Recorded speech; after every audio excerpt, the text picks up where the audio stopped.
తెలంగాణలో రైతుల సమస్యలపై బీఆర్ఎస్ పార్టీ పోరాటం ఫలించింది. మొక్కజొన్న కొనుగోలు కేంద్రాలను వెంటనే ప్రారంభించాలని అసెంబ్లీలో హరీష్ రావు చేసిన ఒత్తిడికి ప్రభుత్వం దిగొచ్చి రైతులు నష్టపోకుండా మద్దతు ధర కల్పించడమే ధ్యేయంగా బీఆర్ఎస్ పోరాడిందని హరీష్ రావు స్పష్టం చేశారు. మొక్కల కొనుగోలు కేంద్రాలు ప్రారంభం చేసుకోవడం జరుగుతూ ఉంది. ముఖ్యంగా రాష్ట్రంలో దాదాపు 10 లక్షల ఎకరాల్లో మొక్కజొన్న సాగు చేసుకుంటా ఉన్నారు. నిన్నటిదాకా మార్కెట్లో రైతులకు 1700 రూపాయలు కూడా ఒక క్వింటాల్కు రానటువంటి పరిస్థితి ఉంది. రైతులు బాగా నష్టపోతా ఉన్నారు.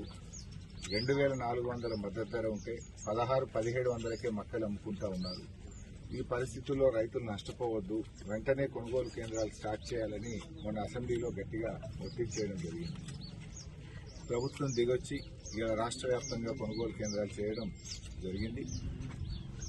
అయితే ఇప్పటికే కొంత ఒక 20-25% మొక్కలు వెళ్ళిపోయినాయి, దళారుల చేతిలోకి వెళ్ళిపోయినాయి. ముందే స్టార్ట్ చేసి ఉంటే రైతులందరికీ మేలు జరిగి ఉండేది. సో రైతు సోదరులందరినీ కూడా విజ్ఞప్తి చేస్తూ ఉన్నాం, ఈ కొనుగోలు కేంద్రాలను సద్వినియోగం చేసుకోండి, మద్దతు ధర పొందండి అని చెప్పి రైతులకు పిలుపునిస్తూ ఉన్నాం. అదేవిధంగా సన్ఫ్లవర్ కూడా మన ప్రాంతంలో బాగా సాగు చేస్తూ ఉన్నారు. సన్ఫ్లవర్ కొనుగోలు కేంద్రం కూడా ఈరోజు ప్రారంభించడం జరిగింది.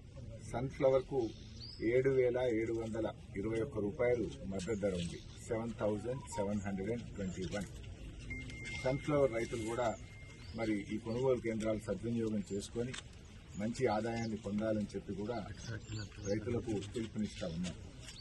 సన్ఫ్లవర్ షార్ట్ క్రాపు, అధిక ఆదాయం వస్తుంది, మంచి మేలు జరుగుతూ ఉంది, మంచి దిగుబడి కూడా వస్తూ ఉంది. మన ప్రాంతంలో ఇంకా ఎక్కువ సాగు చేయండి, రాబోయే రోజుల్లో పంట మార్పిడిగా ఉపయోగపడుతుంది, మంచి ధర కూడా ఉంది.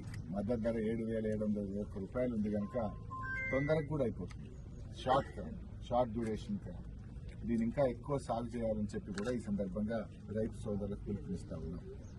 ఈ యాసంగిలో ఇంత మంచి దిగుబడి మన సిద్దిపేట ప్రాంతంలో వస్తుందంటే కాళేశ్వరం ప్రాజెక్టు యొక్క ఫలితమే ఈ అత్యధిక దిగుబడికి, ఈ పంటలు పండడానికి కారణం.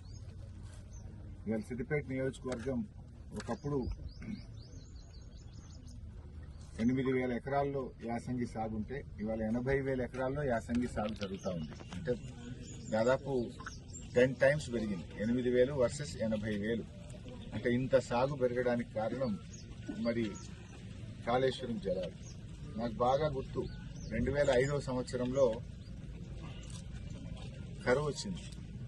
కరువు వస్తే పశుగ్రాస కేంద్రాలు ఏర్పాటు చేశారు.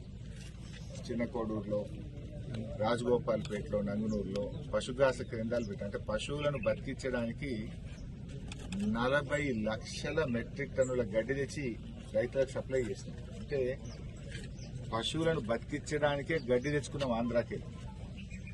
అప్పటి పరిస్థితులు అవి. ఈరోజు ఏంటి, కాళేశ్వరం వచ్చినాక కరువు అనేది సిద్దిపేట జాడలో కూడా లేదు కదా. కాలమైనా కాకపోయినా 2 పంటలు పండుతూ బంగారమౌళి ప్రాంతంలో రైతులు పంటలు పండిస్తున్నారు. ఒకప్పుడు తాగడానికి నీళ్లు లేక, పశువులకు గడ్డి లేక, కరువుతో అల్లాడినటువంటి ప్రాంతానికి కాళేశ్వరం ప్రాజెక్టు ఒక వరం. ఇవాళ ఆ ప్రాజెక్టు వల్ల బంగారమౌళి 2 పంటలు పండుతా ఉన్నాయి, అన్ని రకాల పంటలు కూడా పండుతా ఉన్నాయి. మరి ఈ చక్కటి పంటలు పండడం నిజంగా ఈ కాళేశ్వరం ప్రాజెక్టు యొక్క మహత్యం. ఆ ప్రాజెక్టు ఈ ప్రాంత రూపురేఖలు మార్చింది, ఈ ప్రాంతానికి కొత్త దిశను అందించింది కాళేశ్వరం ప్రాజెక్టు. సో రైతు సోదరులు సన్ఫ్లవర్ మరియు మొక్కజొన్న కొనుగోలు కేంద్రాలను వినియోగం చేసుకోండి, మద్దతు ధర పొందండి అని కోరుతున్నాను.